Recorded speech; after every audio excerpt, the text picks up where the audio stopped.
Okay. Sir हमारे वाले sir ने तो नहीं पढ़ाया शायद। अच्छा और अच्छा। नहीं सर, पढ़ाया उन्होंने ही पढ़ा दिया, मैंने ओके तो ओके सर हमारे तो शायद सॉल्ट वाला में आया ही नहीं अब तक देखते हैं ओके टॉपिक ओके। में। तो हम ये देखते हैं कि जैसे नेचुरल सोर्स तो अलग अलग इसमें दिया गया है टेबल में कि विनेगर में कौन सा एसिड होता है, तो एसिटिक एसिड होता है जो हम विनेगर यूज़ करते हैं। विनेगर में एसिटिक एसिड है। और आफ्टर दैट ऑरेंज में citric acid. MCQ type question इसमें आ सकते हैं। Citric acid. टमारिंड में, इमली में क्या होता है? टैमरिंड में टार्टरिक एसिड। Tartaric acid. और एक कैथा होता है खाने वाला, इमली कैथा, उन सब में ये होता है। टोमेटो, टोमेटो में मेनली सिट्रिक एसिड है बट ऑक्जेलिक एसिड इसमें पाया जाता है, और इसलिए इसको कहा जाता है सोर मिल्क यानी कर्ड।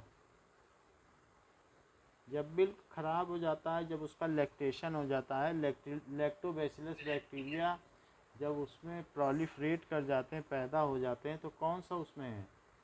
Lactic acid.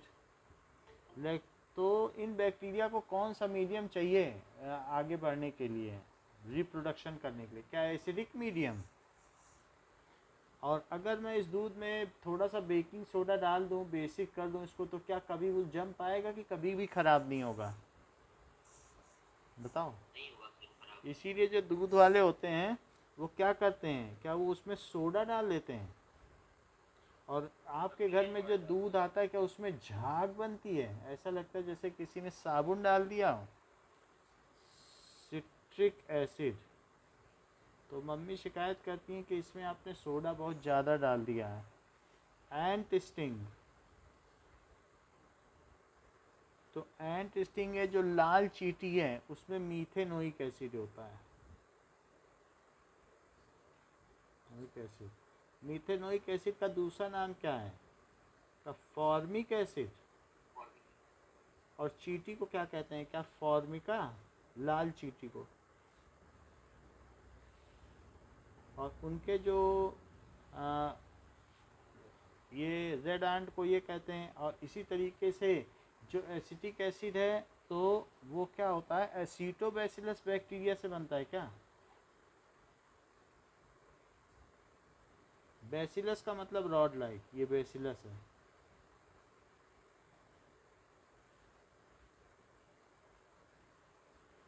तो ये है। और स्ट्रेप्टोकोकस जो गोल है उसको कहते हैं स्कोकस।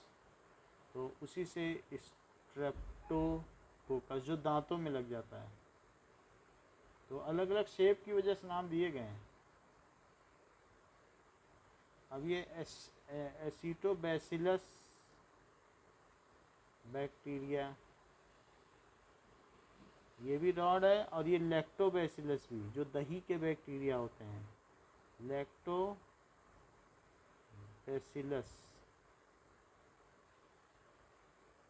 बैक्टीरिया। तो और इसके अलावा जो नेटल स्टिंग है वो भी मीथेनोइक एसिड है। नेटल प्लांट और डॉग प्लांट पढ़ाया है, तो उसमें भी यही है मीथेनोइक एसिड।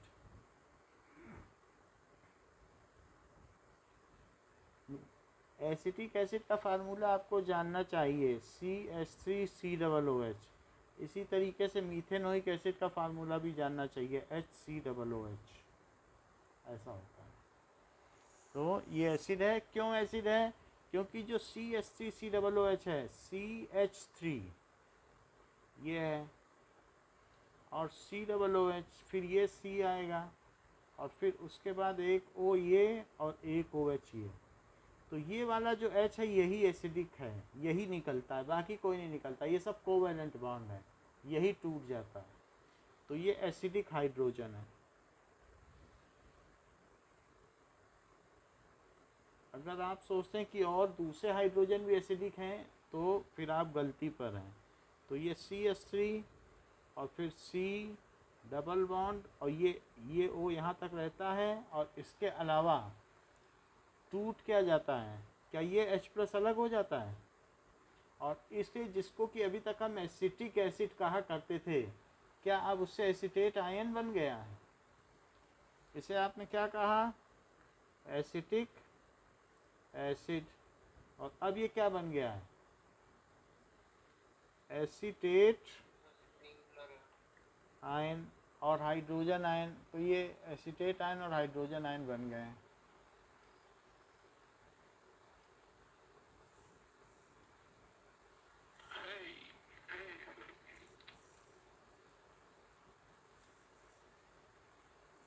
ओके, कुछ ठीक हुई? Yes sir. सर कल टेस्ट एमसीक्यू का दे दीजिए। अब ये देखो कि ये एसिटिक एसिड समझ में आ गई बात। तो आपका भी सीजन टेस्ट होने वाला है क्या स्कूल में? 3 लोगों का है, अनीशा का है, अमित का है, और किसका है? सर हमारा हो गया सर। तो सर हमारा अगर होगा तो बगल के आसपास होगा। तो जब होगा तो देखेंगे, अगर ऐसी कोई बात होगी ना तब फिर देखा जाएगा। ये एसिटेट आयन है, इससे पता चलता है गलतियाँ कहाँ हुई हैं। ये एसिड समझ में आ गई? एसिटिक एसिड से, एसिटिक एसिड से एसिटेट आयन बन गया क्योंकि H अलग हो गया। तो ये है। नाउ इन टेक्स्ट क्वेश्चंस,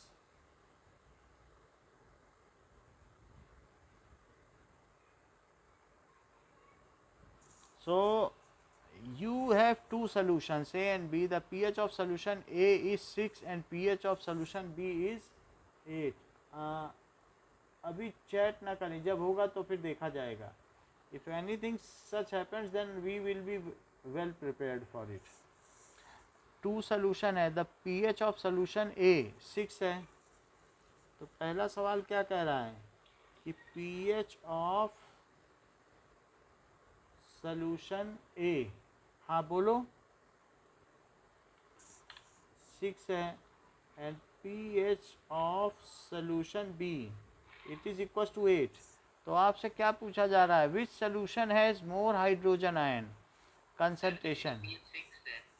जिसका 6 है। So A solution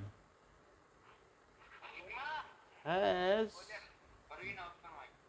more H plus ion concentration. ठीक है, और वो भी आप बता सकते हो कि H plus ion concentration Kunal A की कितनी होगी? 10⁻⁻6 मोल पर लीटर। तो इसकी जो फर्स्ट वाले की होगी, which of this is acidic and which is basic? So A solution, हाँ, ए सोल्यूशन इज एसिडिक। क्यों? क्योंकि इसका जो pH है क्या वो लेस देन 7 है, and B solution is basic.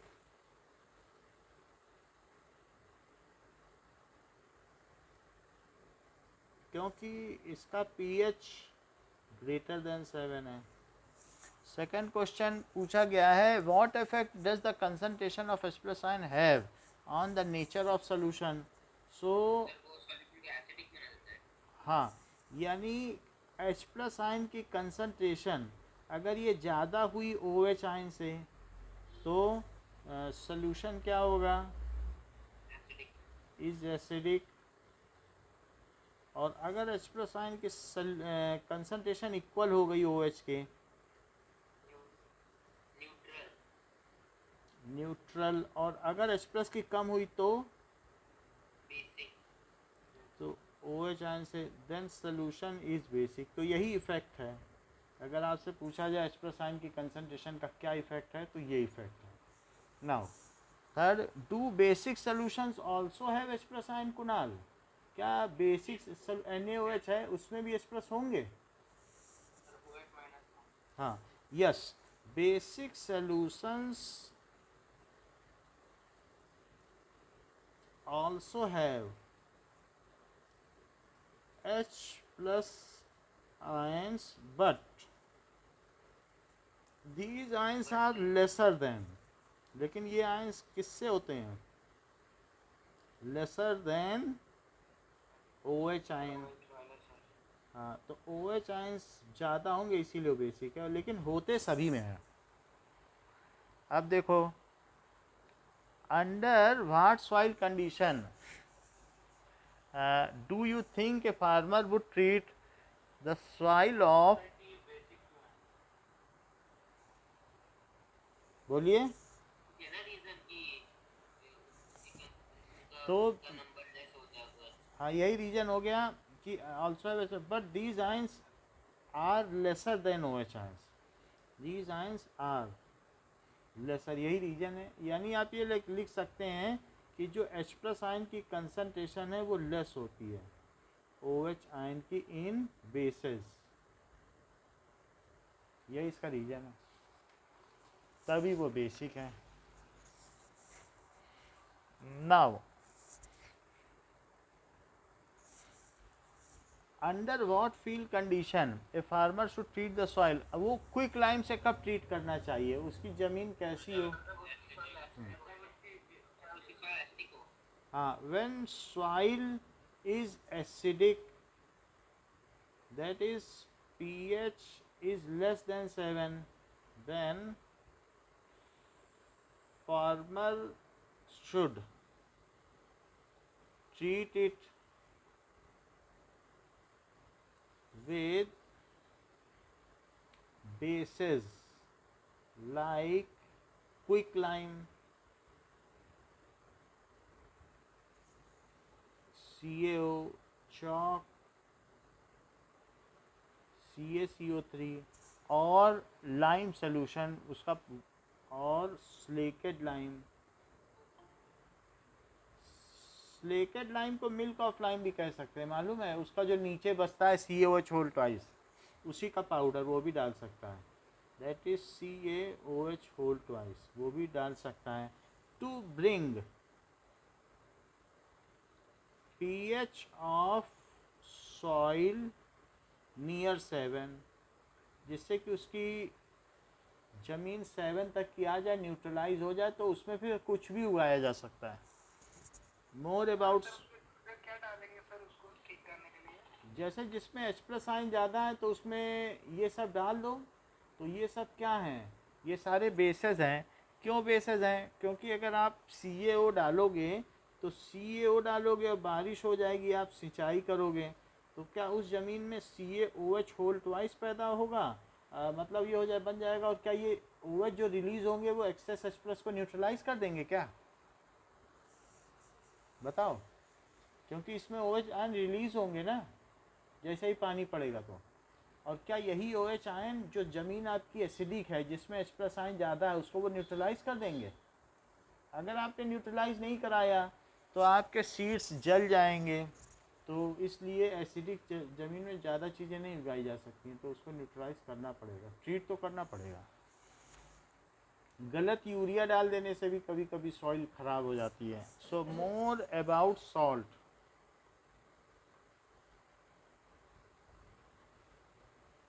so when acid and base react in जो है प्रॉपर अमाउंट या proper quantity, then it produces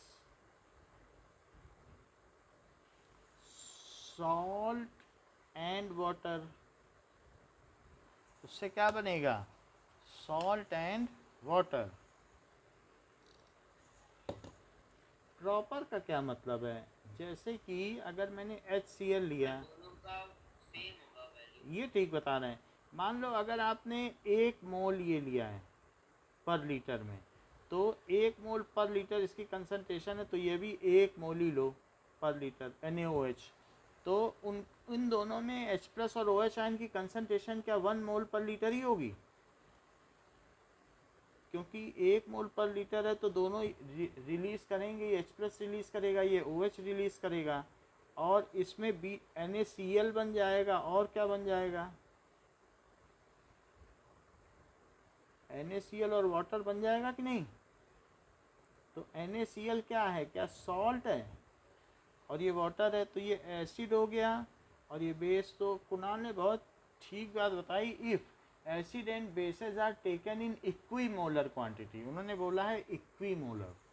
so if acid and base are taken in equimolar quantity,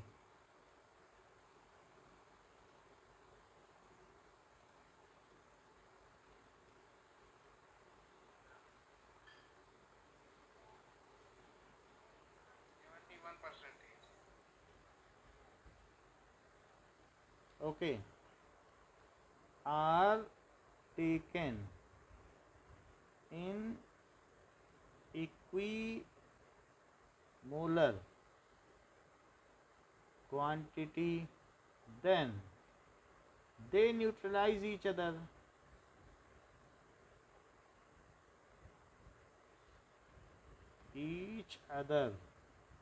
To produce salt. तो उससे salt पैदा होता है। जैसे कि अगर मैं ये कहूँ कि H2SO4 है और MgOH होल ट्वाइस है, तो प्रवीण बता सकते हो कौन सा सॉल्ट पैदा होगा?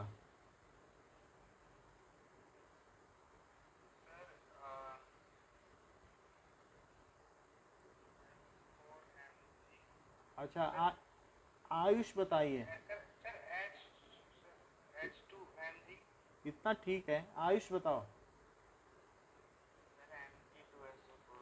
ठीक बात है, प्रांजल बता दो।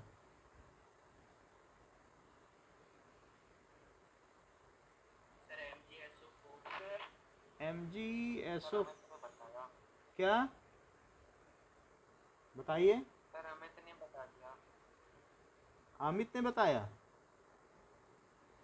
सो MgSO4 बन जाता है। MgSO4 यहाँ पर बन रहा है सॉल्ट। कैसे पता लगाया आयुष ने कि MgSO4 बनेगा? क्योंकि जो सॉल्ट होता है, तो salt contains metal cation and non metal anion. तो क्या यहाँ Mg2+ है, वो इसमें ये मेटल कैटायन है Mg2+, और ये क्या है कि SO4 2-, ये नॉन मेटल एनायन है। When salts are dissolved in water, they split into metal cation and non-metal anions. Hence, they conduct electricity. So these are electrolytes. When salts are dissolved in water,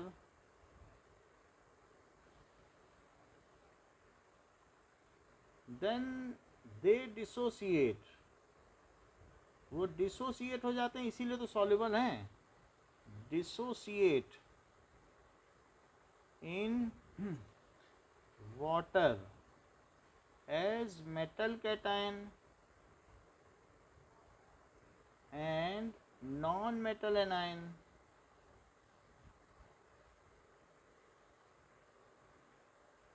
and acts as charge carrier, charge carrier की तरह काम करते हैं, and conduct electricity. इसीलिए तो उन्हें क्या कहा जाता है?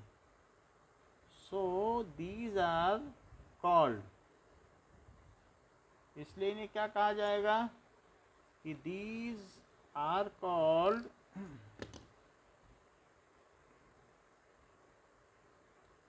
इलेक्ट्रोलाइट। तो इनको इलेक्ट्रोलाइट कहा जाएगा। जैसे कि अगर मैं okay Ishan, if you know better than ये AgNO3 एक सॉल्ट है, तो ये सॉल्ट किससे किससे बना होगा? इज मेड बाय, बताइए किससे किससे बना है ईशान? हाँ, तो फिर नहीं पता है तो दूसरों को, मतलब अगर आपको पता है तो दूसरों को तो पढ़ने दो जिन्हें नहीं पता है। आपको तो चीज़ पता है कि ये AgOH से बना है, मतलब सिल्वर हाइड्रोक्साइड से और HNO3 से, लेकिन दूसरों को तो नहीं पता है ना। सो अगर आप चैट करोगे तो वो डिस्ट्रैक्ट हो जाएंगे, वो तो आपकी तरह तेज नहीं है ना। तो इस तरीके से ये बना हुआ, इसे कैसे इन्होंने पता लगाया, क्योंकि मेटल हमेशा बेसिक होता है, इसीलिए तो ईशान ने इसे AgOH कहा, सिल्वर हाइड्रोक्साइड, और जो नॉन मेटल एनायन है वो एसिडिक है। तो इस तरीके से ईशान ने इसे आसानी से बता दिया। नाउ अगर मैं कैल्शियम क्लोराइड की बात करूं तो अनीशा ये सॉल्ट किससे बना हुआ है?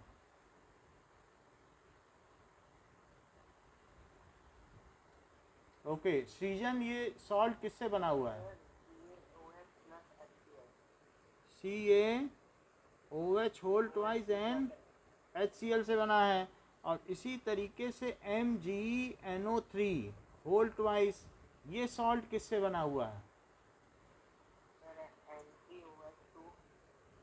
MgOH whole twice and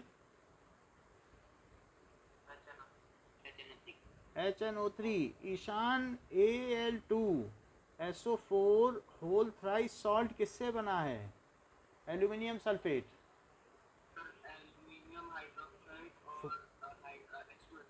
formula बताइए,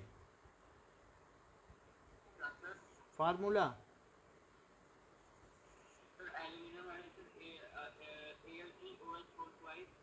तो जब आपको चीज़ें पता हैं तो दूसरों को पढ़ने दो, नहीं तो चैट करोगे तो दूसरे कैसे बता पाएंगे। सीजन आप बताओ। हाँ हाँ एंड अच्छा Al2 बता रहे हैं, ठीक है, कोई कुणाल को पूछ लेते हैं। कुणाल बताओ। हाँ H2SO4। तो इस तरीके से यहाँ हम देखते हैं कि देयर आर वेरियस सॉल्ट्स जो किसी न किसी चीज़ से बने होते हैं। तो कार्बोनेट सॉल्ट्स के नाम, किन्हीं कार्बोनेट सॉल्ट्स, मेटल कैटायन अवश्य आना चाहिए। नाउ प्रांजल, कोई 5 कार्बोनेट सॉल्ट बताओ।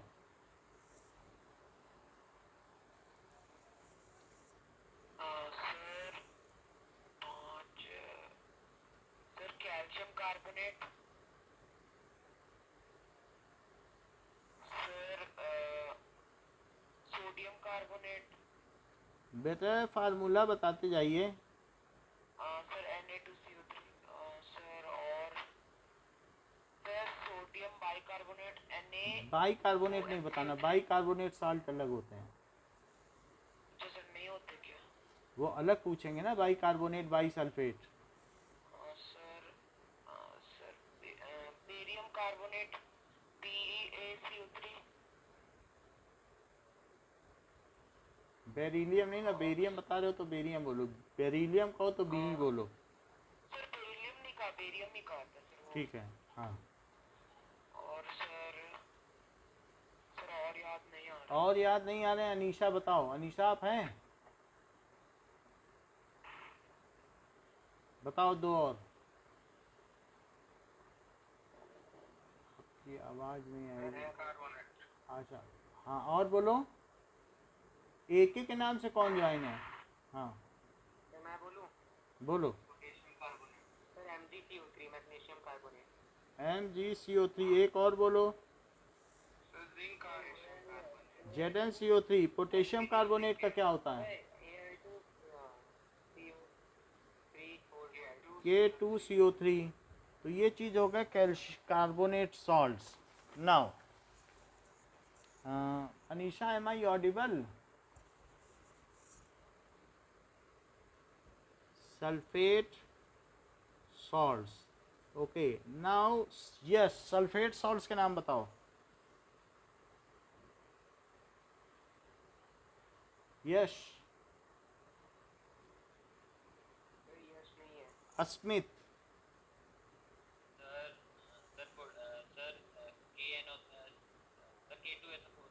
हाँ, एक मेटल होना चाहिए, एक नॉन मेटल, और बोलो। और H और OH नहीं होना चाहिए। एक हो जाएगा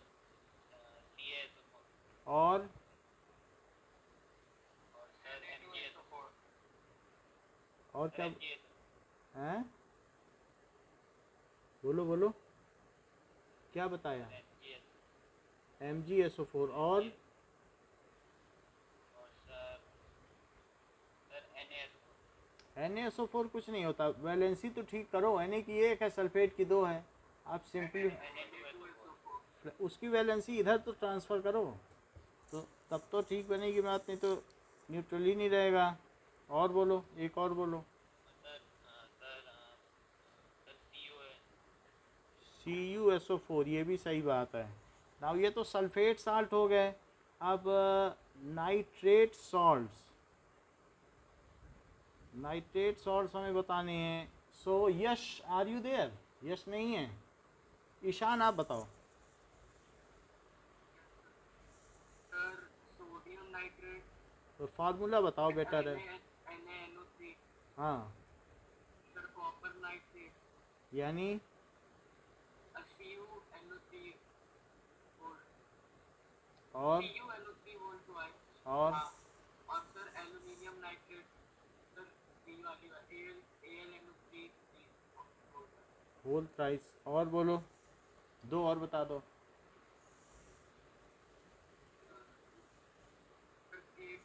TNO3 एक और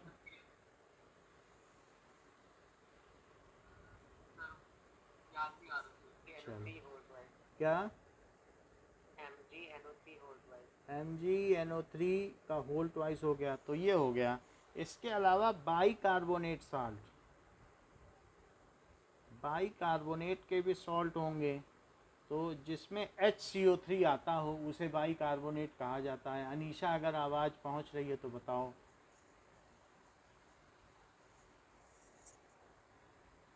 चलो, I think it is not audible. So Pranjal बताइए। सर NaHCO3 NaHCO3 और सर हाँ, HCO3 पे एक माइनस होता है। सर मैं बताऊं? हाँ बोलो। Sir CaHCO3 whole twice CaHCO3 whole twice और FeHCO3 whole twice HCO3 whole twice AlHCO3 whole twice whole twice. एक और बता दो। ZnHCO3 के का ले लो, KHCO3 पोटेशियम बाइकार्बोनेट। अब हम एसीटेट सॉल्ट की बात करेंगे। एसीटेट सॉल्ट, बाइकार्बोनेट क्या होता है? बाइकार्बोनेट यानी हाइड्रोजन कार्बोनेट। H को यहाँ बाइक आ गया। सोडियम बाइकार्बोनेट या सोडियम हाइड्रोजन कार्बोनेट, दोनों एक ही हैं।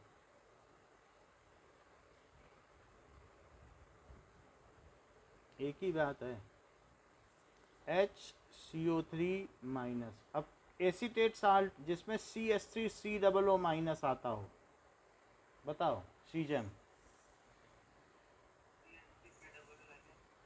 इसका नाम क्या है? Sodium acetate. आगे बताओ।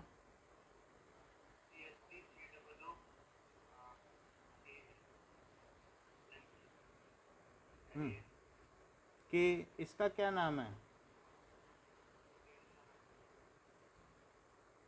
Potassium acetate.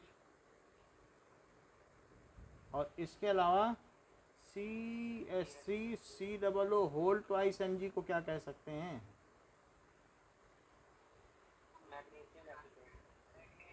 Magnesium acetate. और बताऊं मैं? हाँ बोलो।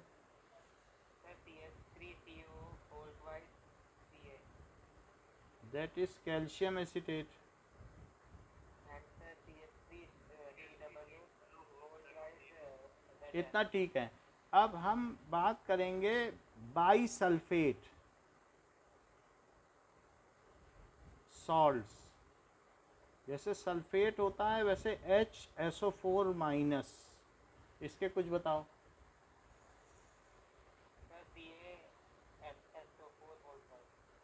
HSO4 whole twice, calcium hydrogen sulphate और NaHSO4 KHSO4। तो इस तरीके से ये बाई सल्फेट हो गए। कुछ फॉस्फेट सल्फेट, फॉस्फेट साल्ट के भी नाम बताओ। फॉस्फेट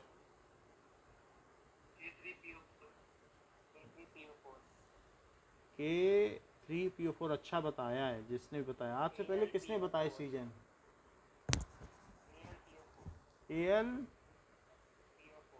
AlPO4, ये सारे हो गए।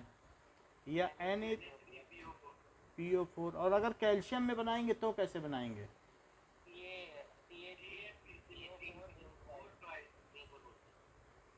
और Mg में बनाएंगे तो? अच्छा, ये सब अच्छी बात है। क्लोराइड साल्ट बताइए। NaCl, KCl, AlCl3 और CaCl2। इस तरीके से साल्ट हमने देख लिया कि सॉल्ट दो तरीके के होते हैं। Salts are of two type, one is weak electrolyte and other is, so salts are soluble in water, soluble in water, but some are highly soluble and other are weakly soluble. But some salts are highly soluble and they produce large number of cations and anions.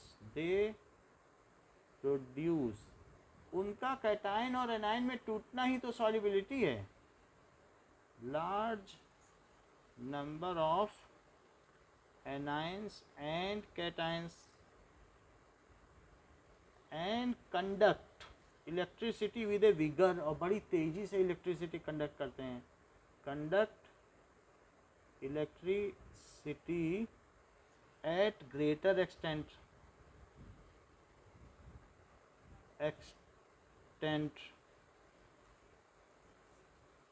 so called strong electrolyte.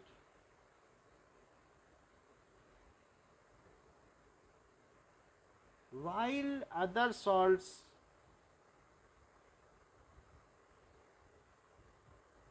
prefer to remain as precipitate, are weakly soluble, वो बहुत मुश्किल से थोड़ा बहुत soluble होते हैं, and prefer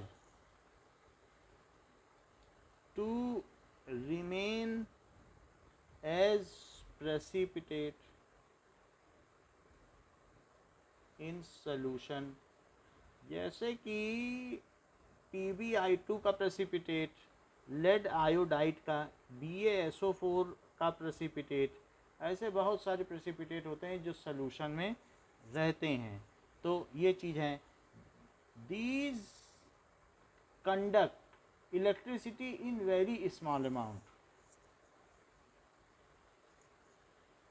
electricity at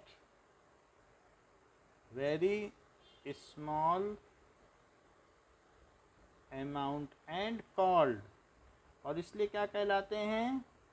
weak electrolyte.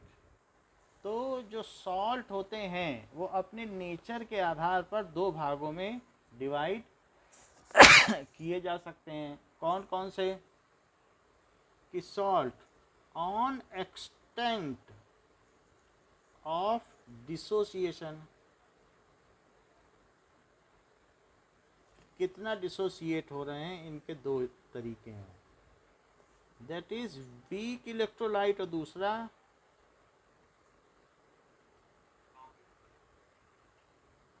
Strong electrolyte.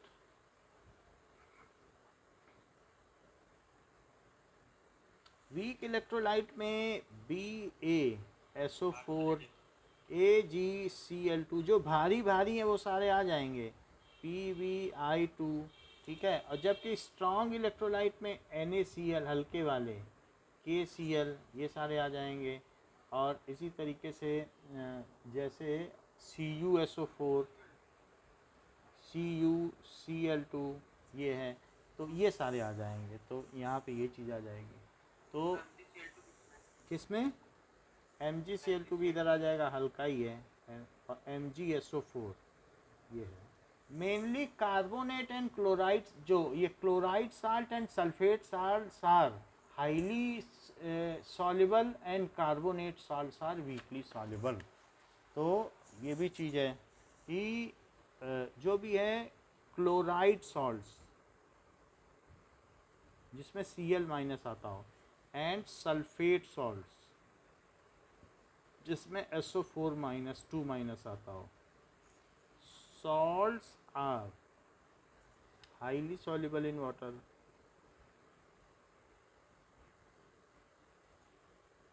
और आपकी ज़मीन कैल्शियम कार्बोनेट की है, क्या उसमें पानी से धोते हो सब संगमरमर निकल जाता है क्या? भाई ज़मीन तो मार्बल है ना, जो घर का किसी का घर में मार्बल भी लगा होगा ना, तो वो कैल्शियम कार्बोनेट है, क्या उसमें पानी से धोया जाता है, पोछा लगा जाता है तो सब मार्बल निकल जाता है, धुल जाता है पानी में? कार्बोनेट सॉल्ट्स, तो इसका मतलब है कि वो सॉल्युबल नहीं है पानी में, तभी तो नहीं निकल रहा है। या चॉक को पानी में डालते हो तो घुल जाती है क्या? Weakly soluble. अब देखो कि सॉल्ट्स जो भी होते हैं, salts by nature are of 4 types. तो ये तो हम लोगों ने देख लिया कि ये भी है, ये बाय डिसोसिएशन है। सो टाइप्स ऑफ सॉल्ट्स, सर आपने ना क्लोराइड सॉल्ट पानी में सॉल्युबल नहीं होते पर NaCl होता है। NaCl होता है पानी में अच्छे से सॉल्युबल, लेकिन जो हैवी मेटल के हैं उनके केस में ये चीज़ें एप्लीकेबल नहीं है। हैवी मेटल का तो कुछ भी सॉल्युबल नहीं है। तो टाइप्स ऑफ साल्ट, ठीक है, on basis of pH value के बारे में, on basis of pH. So salts are of 4 types: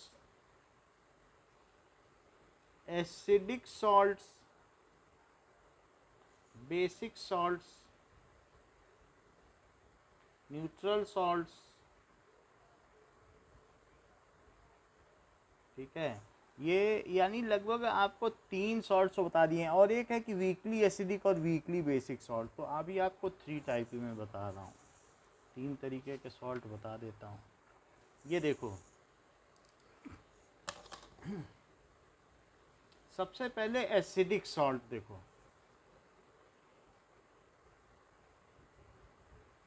these salts are formed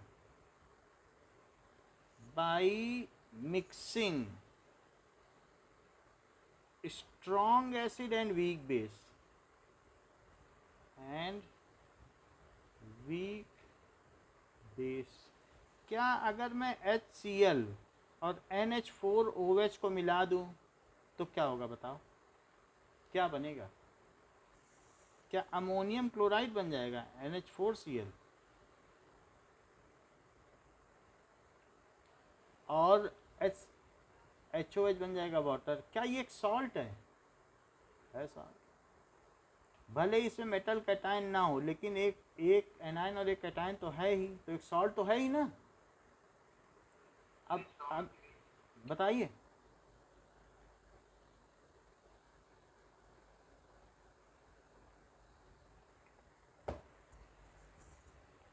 जब एसिड और बेस कंबाइन करते हैं तो क्या बनता है? सॉल्ट एंड, और उस रिएक्शन को क्या कहते हैं? उदासीनीकरण अभिक्रिया। अच्छा, अब ये देखो, अगर ये सॉल्ट है तो क्या ये स्ट्रॉन्ग एसिड से बना है? क्या इस बात की जानकारी है आपको? HCl बहुत स्ट्रॉन्ग है, लेकिन NH4OH में अगर हाथ भी डाल दो तो कुछ होता नहीं है, क्योंकि ये वीक बेस है। 1 लाख में 1 OH आयन निकलता है। ये वीक है। 1,00,000 NH4OH में से एक OH निकलेगा, और ये अगर 100 है तो 100 के 100 में से H+ निकल जाएगा, पूरा डिसोसिएट होता है। अब जैसे मान लो इसमें पानी डाल दिया आपने, सॉल्ट तो वाटर में सॉल्युबल होता ही है, तो ये क्या देगा बताओ? पानी डाल देने पे क्या ये NH4+ दे देगा? पानी में घुल जाएगा और Cl- भी दे देगा। और वाटर में क्या पहले से ही H+ और OH आयन होते हैं? बोलो, बताओ। पानी डाल देने पे टूट जाएगा कि नहीं? इतनी बात समझ में आई? अभी ऊपर आपको बताया गया, एम आई ऑडिबल? हाँ। तो अब इसमें ये चीज इसमें टूट गया, लेकिन NH4 इसका नेचर ही है कि जुड़ के रहना, ये टूटने में डरता है। यानी 1,00,000 में एक NH4 और OH देता, बाकी जुड़ के रहता। कहता नहीं नहीं, हमको तो जुड़ना है, हम अलग नहीं रह सकते हैं, मुझे तो NH4OH बनाना। ये जिद करके OH के साथ, टूटने के बाद ये जिद करके OH के साथ NH4OH बना ही लेता है। लेकिन Cl कहता मैं तो कंफर्टेबल हूँ, मैं तो एक इलेक्ट्रॉन मैंने छीन लिया है और मैं मज़े में हूँ, मैं तो नहीं जुड़ने वाला। तो बताओ उस सोल्यूशन में अब क्या क्या बचा? OH बचा कि H+ बच गया? तो ये सॉल्ट कैसा होगा? ये एसिडिक सॉल्ट होगा। ये है, यानी कि acid plus base, A salt prepared by mixing strong acid. क्या स्ट्रॉन्ग एसिड मिलाया आपने और वीक बेस मिलाया, तो ये कैसा सॉल्ट बन गया? क्या एसिडिक सॉल्ट बना? NH4Cl कैसा सॉल्ट है बताइए? Is acidic salt, acidic salt. इसी तरीके से अगर कोई कहे कि CaCl2, ये कैसा सॉल्ट होगा? सीजन बताओ, ये किससे मिल के बना है?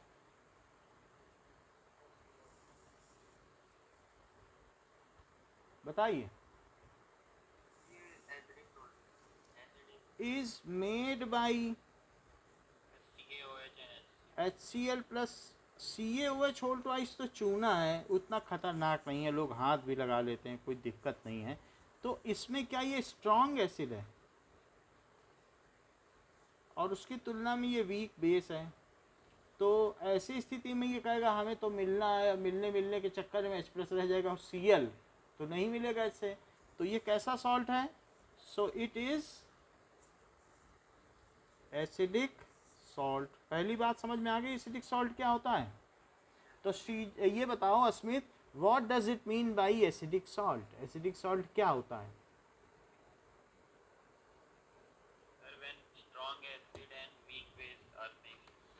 Then they form acidic salt. कहीं आप ये तो नहीं बताना चाह रहे हैं हमको कि जब भी आप HCl, HI तो बहुत स्ट्रांग होता है, HI को मिला लें, HBr भी होता है, HF को छोड़ के सब हैं, ये सब बड़े स्ट्रांग हैं। HNO3 को मिला लें, H2SO4 को मिला लें, इन सब को मिला लें। और किससे मिलाएं?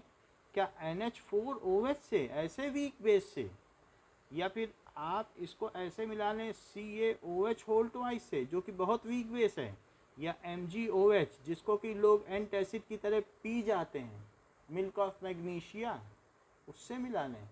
तो स्ट्रॉन्ग एसिड और वीक बेस से मिलाया जाए तो हमें एसिडिक सॉल्ट बन जाएगा।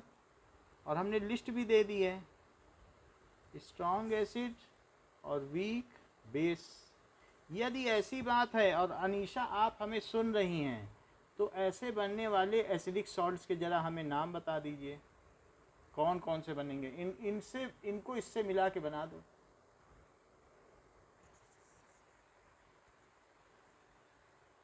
Okay, I think not Audible. हाँ बोलो।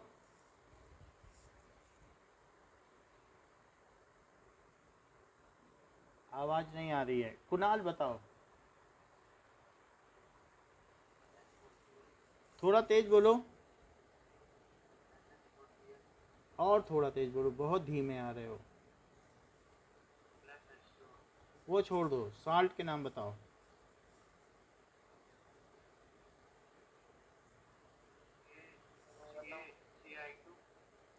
CaI2 और बोलो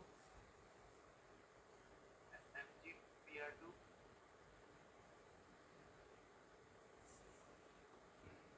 सर ये एथेनॉल ड्रिंक किस सकता अरे आप किसी को किसी से मिलाओ, Mg को पांचों से मिलाओ, कौन रोक रहा है? MgCl2 MgI2 ठीक है, ठीक है, MgCl2 MgSO4 MgI2 सब कुछ हो गया, ठीक है। अब देखो what does it mean by basic salt.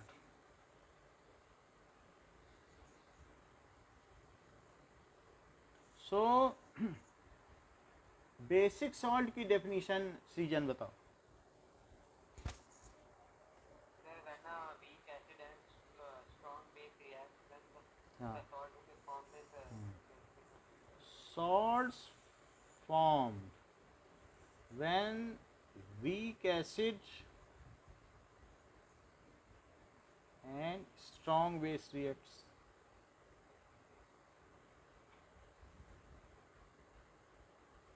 जैसे एक हमारे पास CH3COOH है, इसको तो चाउमीन में डाल के खा लेते हैं, ये लाख में एक टूटता है, तो ये वीक एसिड है, ये एसिटिक एसिड है, अचार में भी मिलाते हैं विनेगर की तरह।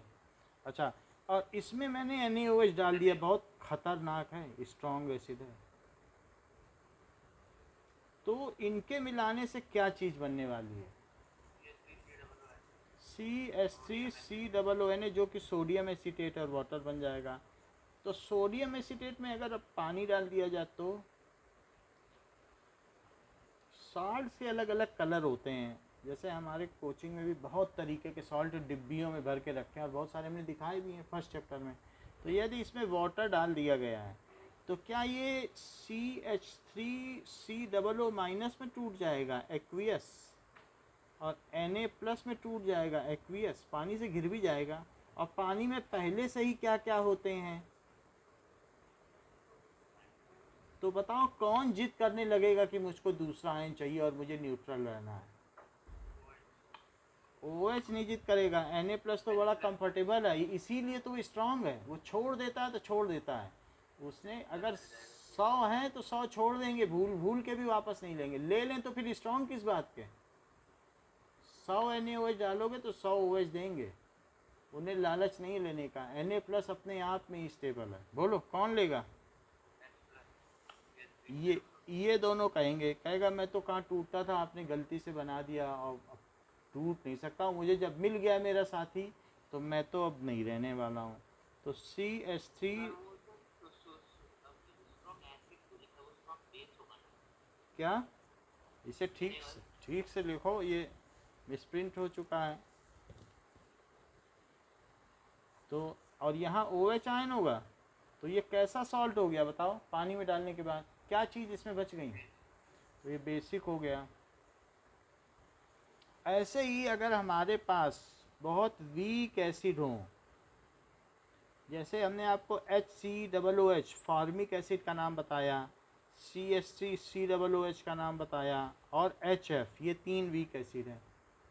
और इसके अलावा स्ट्रॉन्ग बेस जिसमें फेमस हैं NaOH और KOH, तो क्या इनसे बनने वाले वीक एसिड और स्ट्रॉन्ग एसिड से बनने वाले सॉल्ट्स के नाम कुछ बता सकते हैं आप? सो बेसिक सॉल्ट्स बोलो। हाँ, CH3COONA और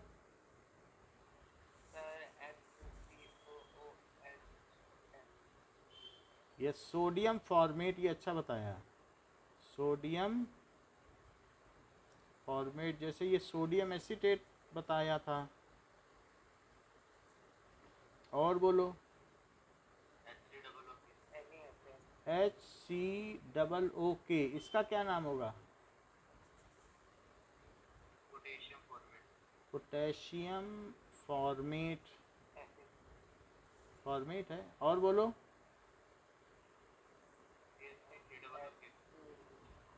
CH3COOK का क्या नाम होगा?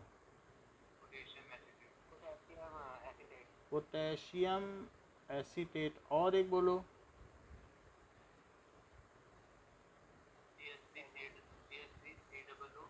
सब हो गया है। KF, KF बन जाएगा, और क्या बनेगा, जैसे KCl बनता है और NaF। हाँ, ओके ओके। ये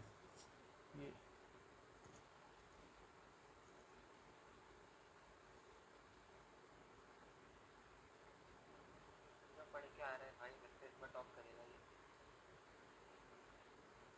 चलो, तो ये बात हो गई। इस तरीके से पोटेशियम फ्लोराइड हो गया और साथ में सोडियम फ्लोराइड। तो इनमें से किसी भी सॉल्ट को आप लेना लेना पानी के साथ। अब हम न्यूट्रल सॉल्ट की बात करते हैं, जिन्हें आप पानी के साथ ले सकते हो। Neutral salts, the salts prepared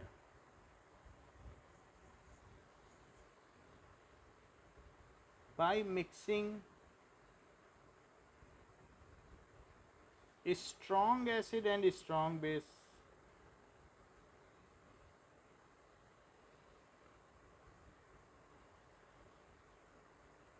base, तो जैसे कि अगर मैं HCl में NaOH मिला दूं तो ये, तो इनसे क्या बनने वाला है,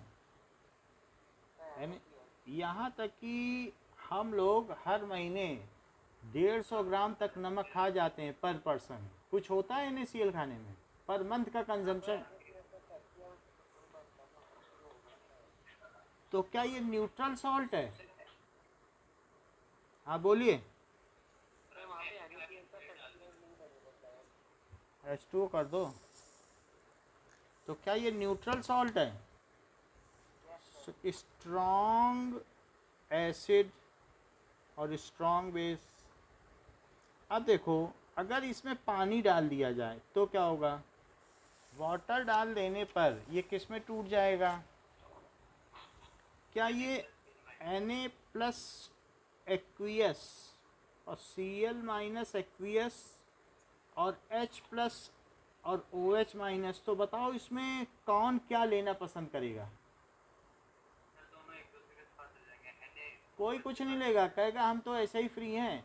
ये बोलेगा मैं तो स्ट्रॉन्ग बेस हूँ, मैं क्यों OH लूँ, मेरी टेंडेंसी तो छोड़ देने की थी, मैं OH छोड़ा करता था, इसीलिए तो मुझे स्ट्रॉन्ग बेस कहा गया है। और अगर मैं OH ले लेता हूँ तो मैं बदनाम हो जाऊँगा। मेरी लेने की टेंडेंसी नहीं है, OH रिलीज़ करने की टेंडेंसी है। न जाने कितनों को मैंने घायल किया है। तो ये Cl क्या कहेगा, क्या ये ले लेगा H+?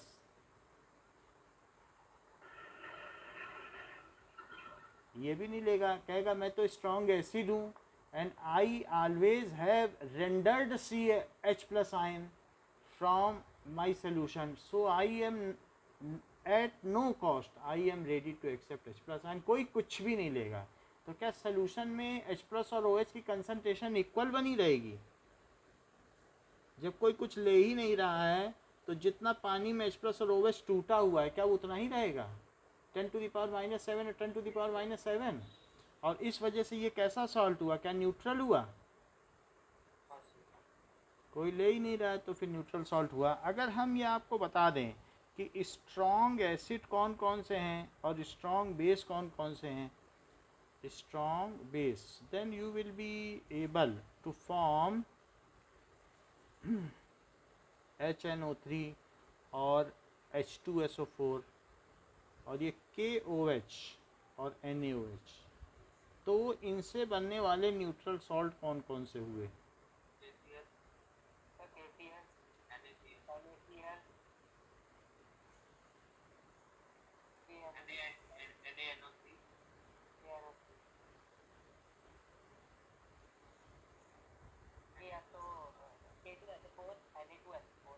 यही सारे बने, Na2SO4। नाउ ये तो हम लोगों ने बात कर ली 3 तरीके के सॉल्ट की, that is acidic salt, basic salt और न्यूट्रल सॉल्ट। क्या प्रांजल सिर्फ आप मुझे एक एसिडिक सॉल्ट, एक बेसिक सॉल्ट और एक न्यूट्रल सॉल्ट का नाम बता सकते हैं?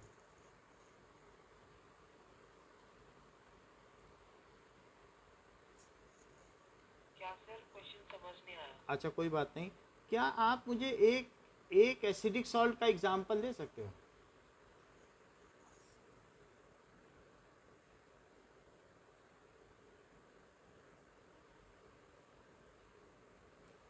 अच्छी बात है। नाउ ये आपको क्वेश्चन पूछा गया है, which of the following salts are acidic, basic and neutral? Amit आप बताना। तो NH4Cl, CaCl2, KCl, बताओ अमित। सर एसिडिक में एसिडिक में NH4Cl। NH4Cl क्योंकि ये बना है NH4OH से और HCl से, तो ये स्ट्रॉन्ग एसिड है, इस वजह से आपने इसको कहा एसिडिक सॉल्ट। अच्छी बात कही है, इट इज़ इंटेलिजेंट आंसर। अगला बताओ। और सर बेसिक में CaCl2। That is CaOH whole twice और HCl से बना है, तो इसलिए ये बेसिक सॉल्ट हुआ, क्योंकि ये वीक बेस और ये स्ट्रॉन्ग एसिड। और KCl न्यूट्रल। क्योंकि ये KOH और प्लस HCl से बना है, तो ये हो गया। हाँ बोलो। सर वीक बेस वाले को सर वीक बेसिक और स्ट्रांग एसिड बोला तो एसिडिक सॉल्ट होगा। क्या? सर आपने कहा KOH वीक है और HCl स्ट्रांग, तो एसिडिक सॉल्ट। तो ये वीक है ना, तो जो स्ट्रांग होगा उस वही तो प्रिवेल करेगा। इसमें स्ट्रांग एसिड है इसलिए एसिडिक हुआ। इसमें क्या है? तो स्ट्रांग एसिड एसिडिक लिखो।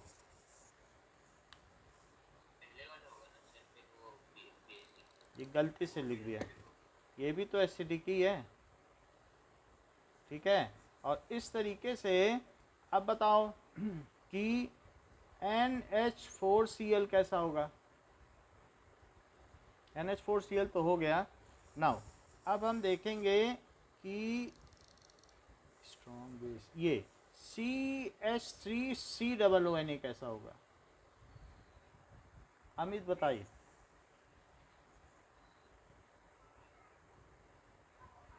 बोलो अमित।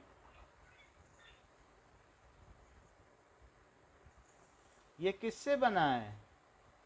CH3COOH और NaOH से। तो आप इसको क्या कंक्लूड करते हो, ये कैसा सॉल्ट है?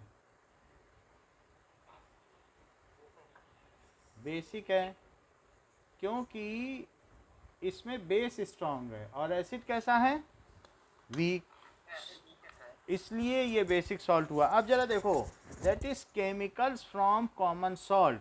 तो जो भी सॉल्ट्स हैं इसी के बेसिस पर हमको आज़ादी मिली है कि जो दांडी मार्च है 300 किलोमीटर का, वो गांधी जी ने शुरू किया था और 1 महीने 20 दिन में पैदल यात्रा करके पूरा किया था कि सॉल्ट पर सबका अधिकार है। और इस तरीके से उन्होंने साबरमती आश्रम से शुरू करके दांडी समुद्र तट तक गए थे। और ये चीज़ जो है उन्होंने अंग्रेज़ों का कानून तोड़ा था कि सिविल डिसोबीडियंस, जिसको कहते हैं सविनय अवज्ञा आंदोलन, कि हम आपके इस कानून को नहीं मानते। तो it was a lead important event in our freedom struggle. Now we will see कुछ जो कॉमन सॉल्ट हैं, that is famous common salts. अगले पेज पे आइए। कॉमन सॉल्ट में पहला सॉल्ट कौन सा है?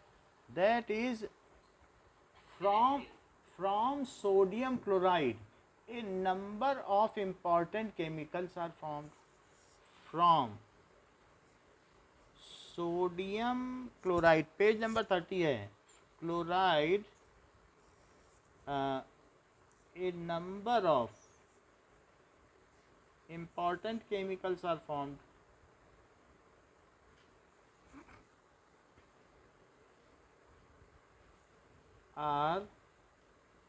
formed by electrolysis of its brine solution. Brine solution का क्या मतलब होता है? That is saturated solution. किसका saturated solution? Of NaCl। NaCl 100 gram में कितना NaCl सॉल्युबल है बताओ? अस्मित आप बताओ। 100 ग्राम अगर ले लिया जाए तो उसमें कितना सॉल्युबल है? या हाँ ठीक बता रहे हो। ये 9th की बुक है जिसमें सोडियम क्लोराइड 36 ग्राम सॉल्युबल है 100 ग्राम में। सॉल्युबिलिटी बोलो, 100 ग्राम में कितना सॉल्युबल पाया गया? 36। तो अगर आप 36 ग्राम मिला दोगे उसके बाद फिर और नहीं मिला पाओगे, वही है सैचुरेटेड सॉल्यूशन। यानी 36 ग्राम NaCl इन 100 ग्राम वाटर, यही सैचुरेटेड सॉल्यूशन। और फिर ऐसा सॉल्यूशन बना दो, सो इट इज, उस सॉल्यूशन का नाम क्या होगा? क्या? Brine solution. और फिर इसमें 2 इलेक्ट्रोड डाल दो, इलेक्ट्रोलिसिस करानी है ना, तो इसमें 2 आप रॉड डाल दो, चाहे हैंगर डाल दो एल्यूमिनियम का, जो आपका कपड़े टांगने वाला एल्यूमिनियम का हैंगर है, या 2 कुछ भी आयरन का ही डाल दो इलेक्ट्रोड। और एक इलेक्ट्रोड को किससे कनेक्ट कर दो? पॉजिटिव से। और एक को किससे कनेक्ट कर दो? निगेटिव से। ऐसे पॉजिटिव निगेटिव से कनेक्ट कर दो। तो क्या जिधर प्लस होगा उधर सब प्लस प्लस रहेगा, और जिधर माइनस होगा वो सब माइनस चार्ज रहेगा। और इस सॉल्यूशन में क्या मौजूद रहेगा? क्या? Brine solution. क्या इस सॉल्यूशन में Na+ होगा क्या? क्योंकि NaCl और वाटर मिलाओगे तो होगा क्या? अभी थोड़ी देर पहले बात आपने की है। तो क्या इसमें Na+ भी मौजूद रहेगा? और क्या Cl- भी मौजूद रहेगा? क्योंकि ये स्ट्रॉन्ग इलेक्ट्रोलाइट है, पूरे का पूरा टूटेगा। बोलो, क्या Cl- भी रहेगा और H+ भी रहेगा और OH भी रहेगा?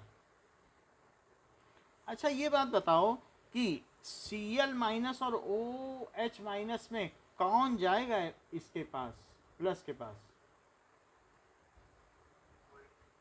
OH को जाना चाहिए, बट Cl जाएगा। एक आपको आगे इस चीज़ की चर्चा की जाएगी, ओवर पोटेंशियल 11th में बताया जाएगा कि किस में ज़्यादा एनर्जी रिलीज होती वही जाएगा। तो Cl जाएगा क्योंकि वो छोटा आयन है, तो वो इसमें चला जाएगा, Cl यहाँ चला जाएगा। और H+ कहाँ जाएगा बताओ? H+ जाएगा कि Na+? Na तो साफ कह देगा कि मेरी टेंडेंसी तो कैटायन बने रहने की ज़्यादा है, मैं मेटल हूँ, तो मैं तो देने वालों में से हूँ, मैं क्यों इलेक्ट्रॉन लूँ? इलेक्ट्रॉन लेने की बारी आई तो इसको बुखार चढ़ गया, कहता है कि तुम जाके लो तो लो, हम तो नहीं जाते। तो कौन जाएगा इन दोनों में? इन दोनों में प्रतिस्पर्धा है। जैसे इन दोनों में थी Cl- और OH- में कि कौन जाए कौन जाए, तो OH- का मैं तो बैठा रहूँगा सोल्यूशन में, तुम्हें जाना है तो जाओ, तुम जाके उस पर न्यूट्रलाइज हो। तो इन दोनों में कौन जाएगा? H+ को जाना पड़ेगा। H+ उतना ज़्यादा उसकी पॉजिटिव टेंडेंसी नहीं है, Na+ की टेंडेंसी ज़्यादा है।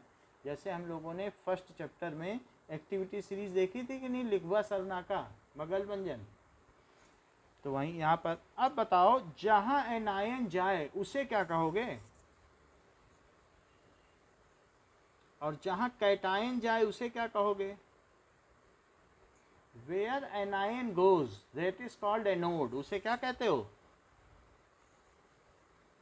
एनोड। और जहाँ कैटायन चला जाए उसे क्या कहोगे? कैथोड। तो यहाँ पर द इलेक्ट्रोड, और ये जो हो रहा है ये क्या हो रहा है? क्या ये इलेक्ट्रोलिसिस ऑफ ब्राइन सोल्यूशन हो रही है? Of brine solution. क्या नमक सबसे सस्ता है? नमक से सस्ता कुछ नहीं है, क्योंकि ये जो डेड सी है, जो मेडिटेरियन सी के पास में डेड सी है, आप देखो वहाँ पर रोज 50 टन नमक निकाला जाता है, और ऐसा अगर आगे 50,000 सालों तक किया जाए तो भी नमक ना ख़त्म हो, इतना उसमें नमक है। तो नमक से सस्ता तो कुछ नहीं है, ठीक है। और आपने इवापरेशन प्रोसेस भी देखा है कि जो नमक है that can be evaporated from sea water, बड़ी आसानी से हम निकाल लेते हैं। तो इससे ज़्यादा आपको चीपर रिएक्टेंट नहीं मिलेगा। So let us see how the electrolysis takes place of it. Now, एक minute. So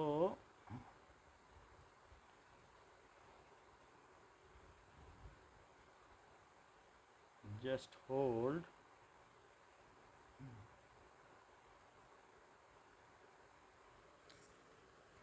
Evaporation of sea water. तो हम ये देख लेंगे कि नमक बनाया कैसे जाता है, कि it is a very easier process. ये देखिए, ये गुजरात में होता है, या आप चले जाओ भाई अंदर में जब बम्बई के पास, तो ये समुद्र है, सी।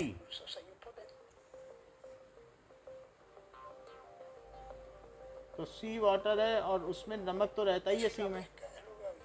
ये देखो, ये देखो, तो ये नमक है, धीरे धीरे इकट्ठा हो रहा है, किनारे किनारे सफ़ेद सफ़ेद देख रहे हो, अपने आप सूख रहा है। बीच में यहाँ पर इन्होंने बैरियर बना दिया है।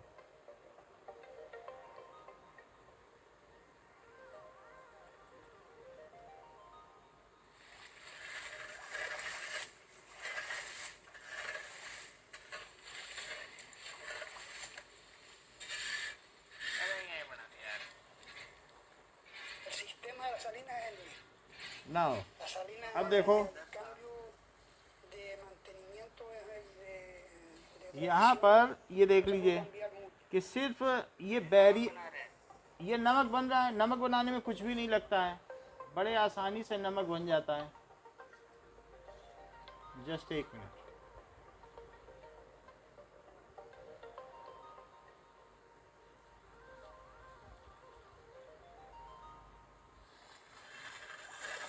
So it is a easier process.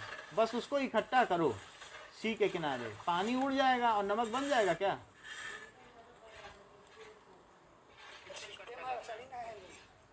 पानी उड़ जाएगा तो पीछे क्या छूटेगा? क्या सॉल्ट? यही है सॉल्ट। गुजरात में अगर आप ट्रेन से गए होगे तो देखोगे यही काम हर जगह हो रहा है, नमक बन रहा है। क्या? एक मिनट।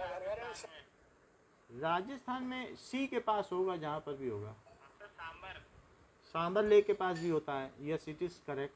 तो क्योंकि हम लोग जो है टैथिस सी समाप्त हो गया था जब इंडिया का ये गोंडवाना लैंड मिला था यूरेशिया से, तो वही चीज़ जो है टैथिस सागर ख़त्म हो गया था, वहीं पे डेजर्ट बना था, वही थार डेजर्ट है, वही राजस्थान है, और उसी की वजह से वो सांबर लेक है, और उसी की वजह से राजस्थान की जो ज़मीन है वो सैंडी हो गई, डेजर्ट हो गई। ये बहुत अच्छी जानकारी दे रहे हैं, तो इनकी जानकारी पे भी गौर करो। अब ये देखो, तो आप समझ में आ गया ना सॉल्ट कितना आसान है।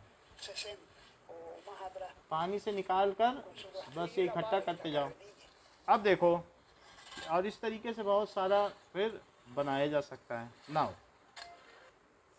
अब देखिए, तो हमने जो एक यहाँ पर प्रोडक्ट ये लिया रिएक्टेंट, वो बहुत चीपर है। आप देखोगे कि राजस्थान गुजरात में जाओगे तो 2 रुपये किलो, 4 रुपये किलो मिल जाएगा नमक। यहाँ पर भले ही 10 रुपये किलो हो, लेकिन वहाँ बहुत चीपर है। So there it is. और हम उसकी इलेक्ट्रोलिसिस करा रहे हैं, उसमें सिर्फ इलेक्ट्रिसिटी पास करा रहे हैं। तो इलेक्ट्रिसिटी पास कराने से क्या होगा? नाउ अब देखिए, तो एट एनोड क्या होगा और एट कैथोड क्या होगा? What is anode? So the electrode where anion goes, anion कोई भी हो सकता है, यहाँ पर हमारा एन आयन Cl- है, गोज एंड न्यूट्रलाइज, और वहाँ पर वो न्यूट्रलाइज हो जाए, इज कॉल्ड एनोड। तो एनोड पर क्या रिएक्शन होगी? एट एनोड क्या रिएक्शन होने वाली है? क्या ये Cl यहाँ जा रहा है? एनाइन यहाँ जाएगा, तो एनाइन जाएगा तो Cl माइनस क्या करेगा बताओ वहाँ पे, क्योंकि वो तो पॉजिटिव टर्मिनल है। तो 2Cl माइनस जाए तो क्या Cl2 बना दें और 2 इलेक्ट्रॉन निकाल दें, क्योंकि चार्ज तो दोनों तरफ बैलेंस होना चाहिए कि नहीं। तो एनोड पे कौन सी गैस बबल हुई बताओ, यहाँ कौन सी गैस के बुलबुले बने? Chlorine gas. बोलो कौन सी गैस उड़ेगी यहाँ पे? Chlorine gas. अच्छा ये क्या होता है? Cathode. The electrode where cation goes, जहाँ पर क्या चीज़ चली जाए? कैटायन। हमारा कैटायन है H+, उसे जाना पड़ेगा। गोज इज कॉल्ड कैथोड, वो भी न्यूट्रलाइज होगा। तो एट कैथोड क्या रिएक्शन होगी?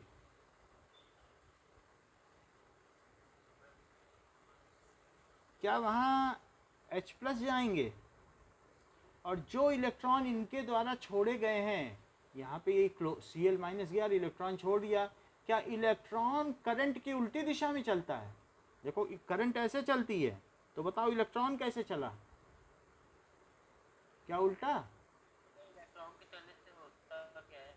ये इलेक्ट्रॉन यहाँ देखो, इस Cl माइनस से अपने इलेक्ट्रॉन यहाँ छोड़ दिए और वो इलेक्ट्रॉन अब कहाँ चले? इधर चल के क्या इधर पहुँचे? बोलो। और उनको कौन एक्सेप्ट करेगा? पूरा जब तक सर्किट नहीं होगा तब तक इलेक्ट्रिसिटी नहीं होगी।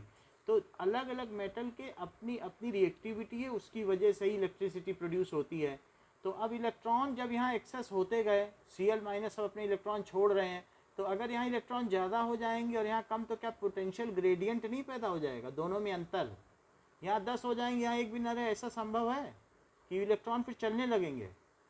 तो इसका ये जो पॉजिटिव टर्मिनल है वो इलेक्ट्रॉनों को अट्रैक्ट करेगा और साथ में बाईपास करते हुए इधर नहीं छोड़ देगा। अगर यहाँ 10 इलेक्ट्रॉन पैदा हुए हैं तो 5 उधर तुरंत भेज दिए जाएंगे। क्यों? क्योंकि पानी अगर एक कंटेनर में ज़्यादा है और दूसरे कंटेनर में कम है, तो क्या वो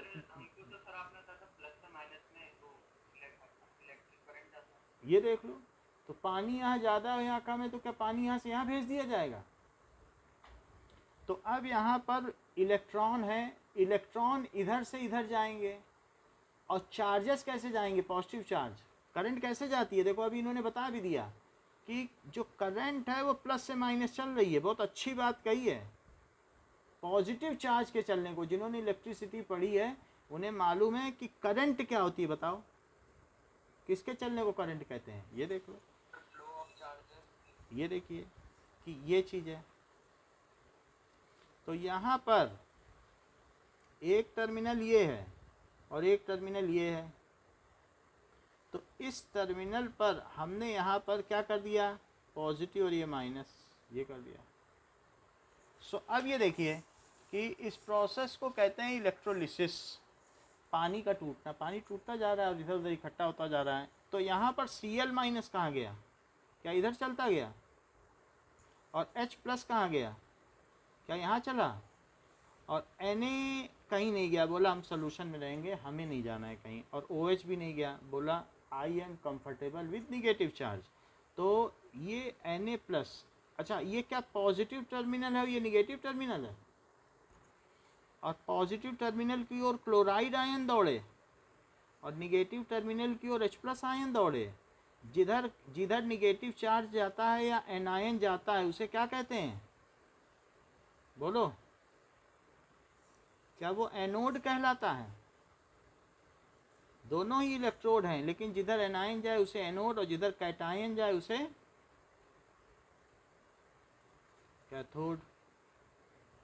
अच्छा अब बताइए इलेक्ट्रिसिटी कैसे चलती है? क्या प्लस से माइनस की ओर? और इलेक्ट्रॉन कैसे चलते हैं? क्या उल्टे किसी सर्किट में? वास्तव में इलेक्ट्रिसिटी करके कोई चीज़ चलती ही नहीं है। चलते तो क्या है बताओ पूरे सर्किट में?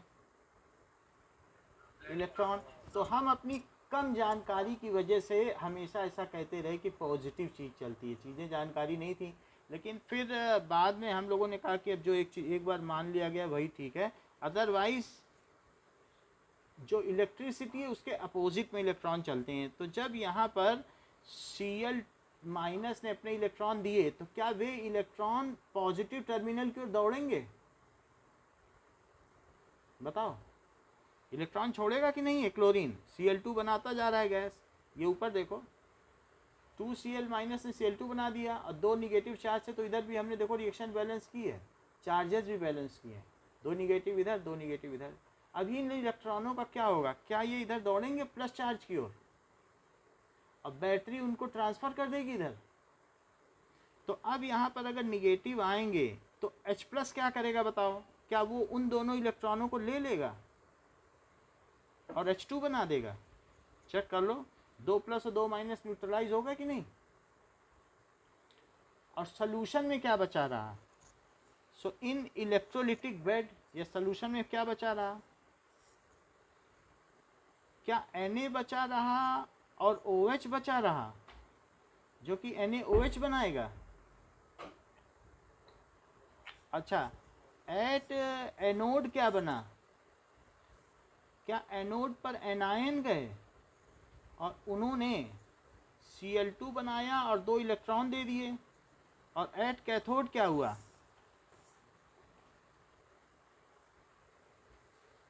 क्या 2H प्लस आयन गए और उन्होंने वही 2 इलेक्ट्रॉन ले लिए जो इसने दिया था, क्योंकि सर्किट तो पूरा हो रहा है, इलेक्ट्रॉन एक तरफ छोड़ेगा तो दूसरा कोई लेगा। जैसे आपको मालूम है ऑक्सीडेशन होता है तो रिडक्शन भी होगा। तो जो इलेक्ट्रॉन देता है, जैसे Cl ने इलेक्ट्रॉन दे दिया तो Cl ऑक्सीडाइज हो गया, इसने ले लिया तो ये रिड्यूस हो गया। जो इलेक्ट्रॉन लेगा उसका रिडक्शन है, वो माइनस हो गया, और जो दे दिया उसने ऑक्सीडाइज हो गया। तो यहाँ H2 बना क्या? और इन तीनों रिएक्शन को जरा जोड़ो तो क्या बना? तो इन रिएक्शन को कैसे जोड़ेंगे? So now it is 2Na 2OH और ये। तो अब सोल्यूशन में ये सब चीज़ें हैं कि सोल्यूशन में ज़रा जोड़िए 2Na plus plus 2Cl minus plus 2H plus और प्लस 2OH माइनस, और उधर भी जोड़ो, उधर क्या क्या बना? क्या H2 plus Cl2 plus 2NaOH, और साथ ही साथ 2 इलेक्ट्रॉन इधर रहे और 2 इलेक्ट्रॉन उधर रहे, प्लस 2 इलेक्ट्रॉन और 2 इलेक्ट्रॉन। जो चीज़ कट हो सकती है वो कट कर दो। तो हमारा पहले क्या था? क्या शुरू में NaCl था? अब इन दोनों को एक साथ जोड़ दो और एक साथ जोड़ के इनको भी दिखा दो। और क्या 2 वाटर था? और जब उनकी इलेक्ट्रोलिसिस हुई तो क्या बना? उससे क्या हाइड्रोजन बना, क्लोरीन गैस बनी और NaOH बना। क्या NaOH एक इम्पॉर्टेंट रिएक्टेंट है जो हमें मिला? बताओ। मेरा कहने का मतलब है कि अगर नमक की आपने इलेक्ट्रोलिसिस ली, घर में 2 किलो नमक ले आए और उसमें बाल्टी में इमर्सन रॉड जैसा करके कुछ 2 जगह इलेक्ट्रिसिटी डाल दी उसमें, तो अपने आप आपका एक तरफ H2 का सिलेंडर तैयार हो जाएगा, अगर उसको आप कलेक्ट कर सकें। कलेक्ट किया जा सकता है, वो वीडियो में दिखाएंगे। और एक तरफ क्या Cl2 बना जो ग्रीन कलर की है, येलो ग्रीन कलर की गैस। H2 क्या है? ईंधन के काम में आती है, CNG है। क्या बनेगा वो हम दिखा देंगे। इस रिएक्शन में पूछो जो पूछना है, बोलो।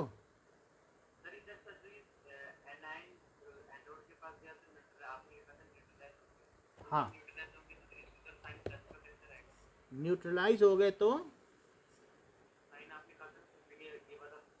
न्यूट्रलाइज हो जाएगा। जैसे अगर निगेटिव चार्ज अपना निगेटिव छोड़ दे तो वो क्या होगा?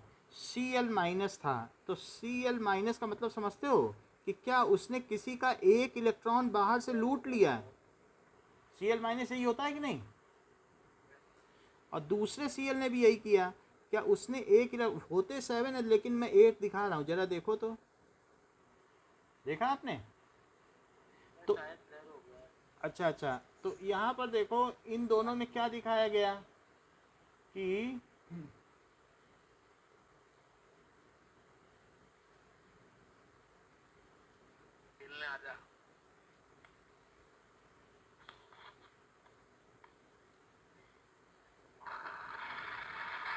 Okay, now is it okay? ये 2 Cl माइनस समझ में आए? पूरे पूरे दिखा दिए एक्स्ट्रा। वैसे Cl क्या होता है? Cl में आउटर ऑर्बिट में कितने इलेक्ट्रॉन होते हैं ये बताओ? क्या 7 होते हैं? 2 8 7। लेकिन यहाँ हमने 8 दिखाए हैं, इसका क्या मतलब है कि इसने एक इलेक्ट्रॉन किसी से ले लिया है। Is it correct? बताइए। हाँ बोलो, इतनी बात समझ में आई? Okay, is it now again blur?